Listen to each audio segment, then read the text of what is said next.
Assalamualaikum Waalaikumsalam warahmatullahi wabarakatuh. Waalaikumsalam warahmatullahi wabarakatuh. Alhamdulillahi rabbil alamin. Wassalatu wassalamu ala sayyidil mursalin wa ala alihi wa ashabihi mujahidin at-tahirin, amma ba'du.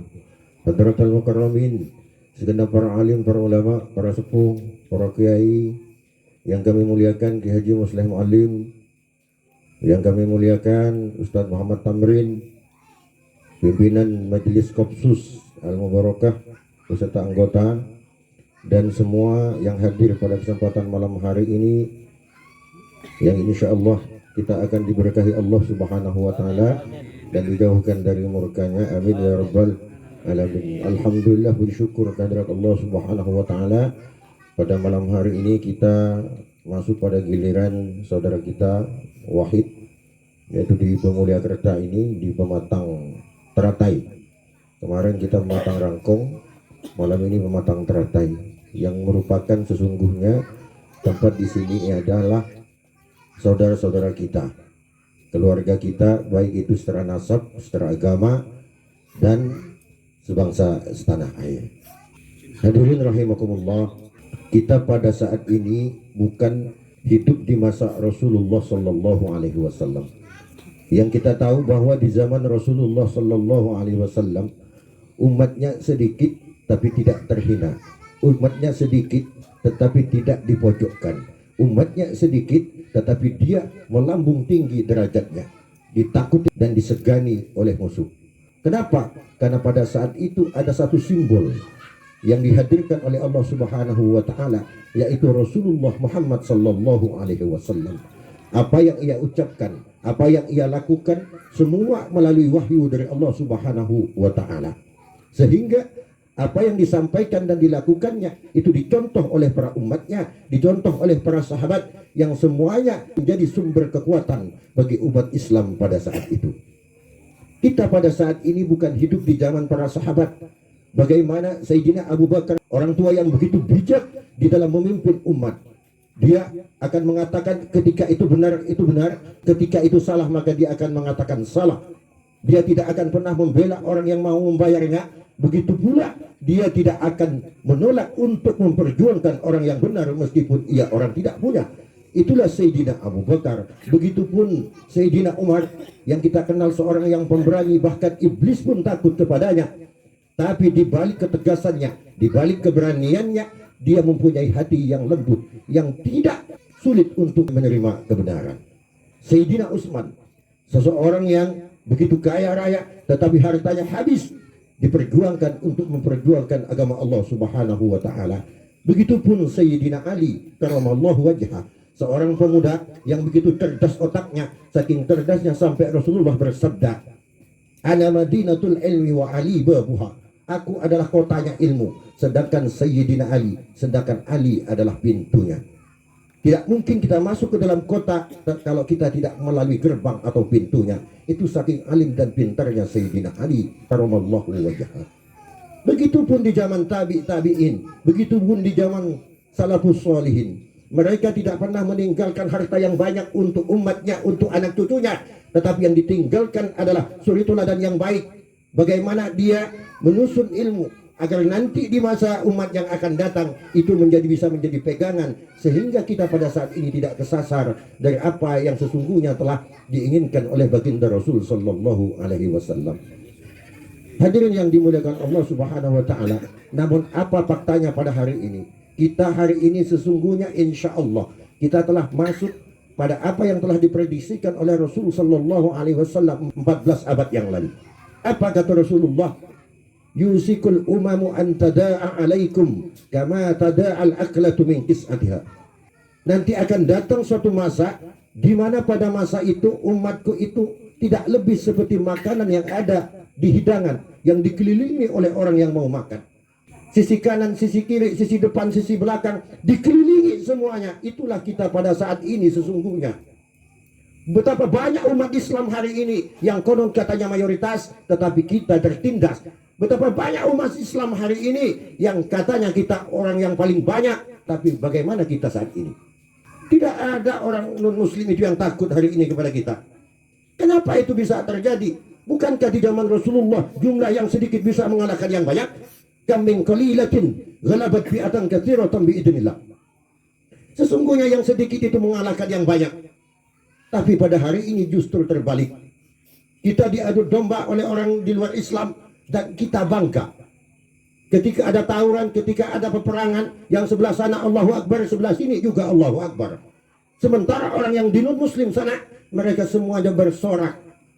Kegirangan mereka karena melihat kita telah hancur. Umat Islam hari ini, yang tuntunan menjadi tontonan, yang tontonan jadi tuntunan. Coba kita lihat, mari kita sadar, saat ini kita telah berada pada fase, pada masa apa yang telah diprediksikan oleh Rasulullah Sallallahu Alaihi Wasallam. Dan jika kita berlarut dan kita biarkan, maka bagaimana 30 tahun yang akan datang? Bagaimana 40 tahun yang akan datang?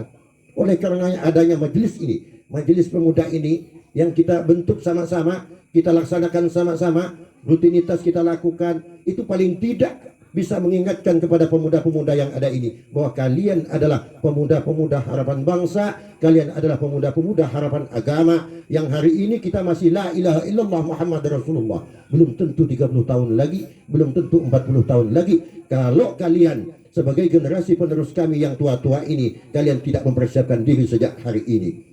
Untuk kita kembali kejayaan Islam ini pada masa Rasulullah, untuk mengembalikan kejayaan Islam pada masa sahabat, pada masa tabi'in para salafus sholihin, maka tidak ada cara lain kecuali pemudanya harus kembali, pemudanya harus ingat bahwa Islam itu menentukan nasibmu di masa yang akan datang. Jadi dari hadis ini, ketika Rasulullah bersabda seperti ini, wa min qillati nahnu yauma idin, kemudian sahabat bertanya, apakah pada saat itu kami sedikit ya Rasul? Apa jawab Rasulullah? Bal antum yauma idin katsir. Sesungguhnya pada saat itu kalian tidak sedikit, kalian itu banyak. Walakinnakum ghusaun ka ghusa'is sail. Akan tetapi kalian tak ubahnya seperti buih yang ada di lautan. Bagaimana buih? Coba kita lihat buih di lautan. Begitu banyak dia. Dia bersinar ketika kena bulan, tetapi ketika datang ombak, ombak menyapu, hilang tidak berbekas. Itulah buih di lautan. Itulah kita pada hari ini. Ketika kita lagi kumpul ramai-ramai di majelis dan sebagainya, tidak ada yang diteriakkan kecuali Allahu Akbar. Pergi ke barat kita berteriak Allahu Akbar, ke timur Allahu Akbar, ke selatan utara kita berteriak Allahu Akbar. Tapi Allahu Akbarnya hanya di bibir saja, tidak menancap di dalam hati. Oleh karena tidak menyantap di dalam hati, maka penyakit yang akan didatangkan oleh Allah Subhanahu wa taala adalah apa penyakitnya? Wala yanzi'anallahu min suduri aduwikum al-bahabata minkum. Jadi Allah akan menarik, mencabut kehebatan orang Islam pada saat ini. Apa yang dicabut? Orang di luar Islam tidak akan pernah takut lagi kepada kita. Santai saja. Umat Islam itu cuma jumlahnya saja yang banyak. Mereka semua penakut. Mereka mudah kita adu domba. Coba lihat sekarang di media, di YouTube, di Facebook, kita lihat di Twitter.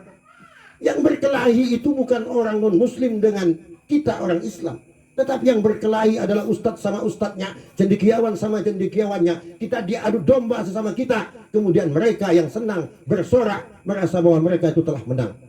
Ketahui bahwa sekarang kita tidak lagi harus berperang dengan senjata, tidak lagi berperang dengan pedang dan tombak, tapi kita berperang dengan pemikiran, berperang dengan keyakinan, berperang dengan ideologi. Ideologi kita ini sekarang sedang dirongrong. Kalau kita pemudanya santai, kalau kita pemudanya adem-adem saja, sibuk memikirkan urusan pribadinya, sibuk memikirkan urusan dunianya, maka tunggulah saatnya kita semua ini akan betul-betul hancur dan Islam hanya tinggal nama saja. Kalau ini sudah terjadi, apa kata Rasulullah? Kalau ini sudah terjadi, maka orang Islam akan dihinggapi penyakit wahan.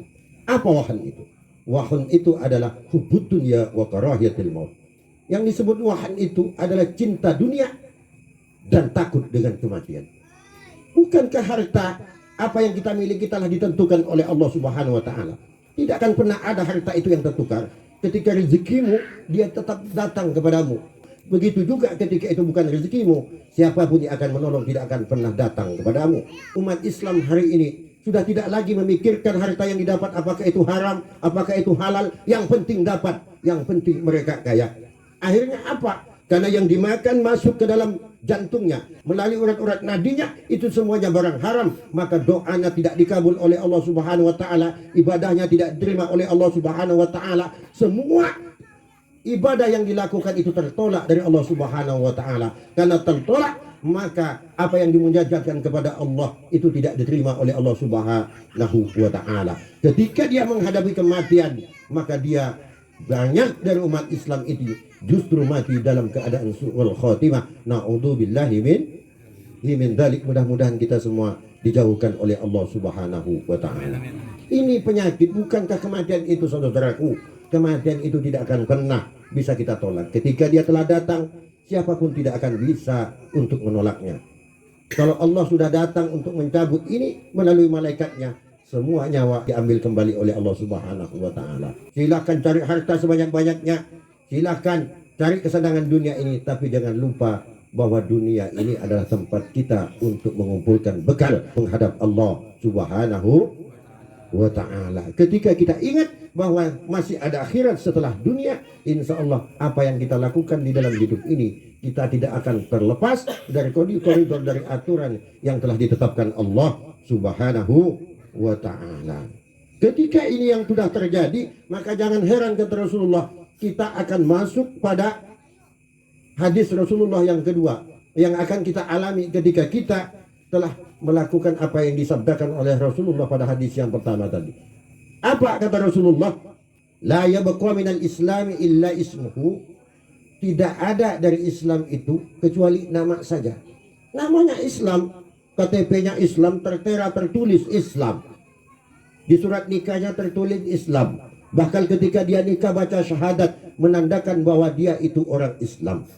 Tetapi apa yang harus dilakukan karena dia seorang Islam, dia harus sholat 5 waktu, dia harus puasa di bulan Ramadan, tidak akan pernah ia pikirkan. Tak sholat 5 waktu, sebulan, 2 bulan, 1 tahun, 3 tahun, santai-santai saja. Seolah-olah dia seperti manusia tidak berdosa. Di bulan Ramadan, udahlah dia tidak puasa, masih makan di depan orang yang berpuasa, tapi mereka santai-santai saja. Seolah-olah itu bukan sebuah dosa. Padahal itu adalah dosa yang begitu besar di sisi Allah Subhanahu wa ta'ala. Wala yabqa minal Qur'ani illa rasmuhu. Dan tidak ada dari Al-Quran itu kecuali hanya tulisan saja. Hari ini memang banyak orang yang hafal Quran, yang hafid Quran, bisa menafsirkan Al-Quran. Kitab tafsir begitu banyak bisa dibaca olehnya, tapi tidak berbekas di dalam dirinya. Jangankan kepada orang lain, kepada diri sendiri itu tidak ada bekasnya. Itulah hari ini. Kenapa itu bisa terjadi? Itu karena umat Islam hari ini lebih cinta kepada dunia dan takut pada kematian. Yang ketiga, penyakit yang akan datang apa? Wa masajiduhum yauma idin imaratun wa yakharabun minal huda. Sedangkan masjid-masjid mereka pada saat ini, kata Rasulullah, imaratun, dibangun gedung. Masjid yang sudah besar dibongkar, dibesarkan lagi, dibangun besar-besar. Apakah itu salah? Tidak. Tidak salah menurut agama. Itu malah bagus karena merupakan syiar di dalam Islam. Tetapi jangan lupa bahwa masjid yang diperintahkan dibangun itu adalah kita makmurkan. Bukankah di zaman Rasul Sallallahu Alaihi Wasallam masjid itu adalah sumber peradaban? Di masjid itu Rasulullah bermusyawarah bagaimana mengatur strategi, bagaimana Islam ini menjadi Islam sebagai rahmatan lil alamin. Segala urusan itu pusatnya di masjid. Itu pada zaman Rasulullah. Kalau hari ini masjid kita bangun besar-besar, tapi coba kita lihat yang jemaah berapa lumit. Paling maghrib yang lumayan hadir pun sepuh. Ada cerita begini. Di zaman Rasulullah itu, Rasulullah punya seorang sahabat. Sahabatnya ini ada kekurangan dia karena buta. Namanya Abdullah bin Umi Maktum. Dia ini adalah sahabat yang begitu taat. Pokoknya setiap waktu selalu berjemaah kepada Rasulullah SAW di masjid. Suatu ketika di masa senjanya, di masa tuanya, ketika badan telah lemah, Umi Maktum ini matur kepada Rasulullah, "Ya Rasul, aku ini sudah semakin tua, semakin renta. Kakiku sudah makin lemah untuk berangkat ke masjid. Dan sedangkan aku ini buta. Apakah aku ini masih tetap harus berjemaah ke masjid Rasul?" Apa jawab Rasulullah? "Apakah kamu masih mendengar kalau suara azan di masjid? Masih mendengar suara adzan itu?" Jawab Abdullah bin Maktum ini, "Iya, saya masih mendengar Rasul." "Kalau kau masih mendengar meskipun kamu buta, maka kau tetap harus datang ke masjid berjemaah, kata Rasulullah. Karena diberitakan seperti itu, sahabat Abdullah bin Umi Maktum ini tetap dia berangkat setiap waktu ke masjid. Hingga pada suatu ketika dia berangkat ke masjid karena badan sudah lemah, dia ini tersandung ke batu, kemudian tersungkur, mukanya terbentur ke batu, meleleh darah di mukanya ini. Tetapi karena meleleh ini, apakah kemudian dia kembali ke rumahnya? Tidak, dia langsung ke masjid berangkat berjemaah kepada Rasulullah SAW. Hingga besok malamnya, ketika dia berangkat ke masjid dari rumahnya turun, berangkat lagi ke masjid, ada seorang pemuda datang membimbing dia, mengantarkan ke masjid itu. Dan itu terjadi setiap malam. Hingga pada akhirnya Abdullah bin Maktum ini penasaran siapa pemuda ini sesungguhnya. Ditanya, wahai pemuda, kamu ini begitu baik, setiap malam engkau mengantarku ke masjid. Siapa sebenarnya namamu? Aku ingin mendoakanmu nanti setelah sholat, di setiap sholatku. Apa jawab pemuda itu? Ya Abdullah bin Maktum, aku tidak perlu didoakan olehmu, karena aku tidak butuh dengan doamu. Ketahuilah bahwa aku ini iblis. Ketika menyebut iblis, terkejut Abdullah ibn Maktum ini. Masa seorang iblis mengantarkan orang mau sholat ke masjid? Logika tidak masuk. Kata Umi Maktum, apa jawab iblis tadi? Aku ngantaran kamu ke masjid ini bukan karena aku pengen kebaikan, pengen amal. Tidak. Ketahui Umi Maktum, ketika malam itu, ketika engkau berangkat ke masjid, kemudian engkau terjatuh, darah bercucuran dari mukamu, ada malaikat berbisik yang aku dengar bahwa separuh dari dosa-dosamu telah digugurkan oleh Allah Subhanahu wa Ta'ala.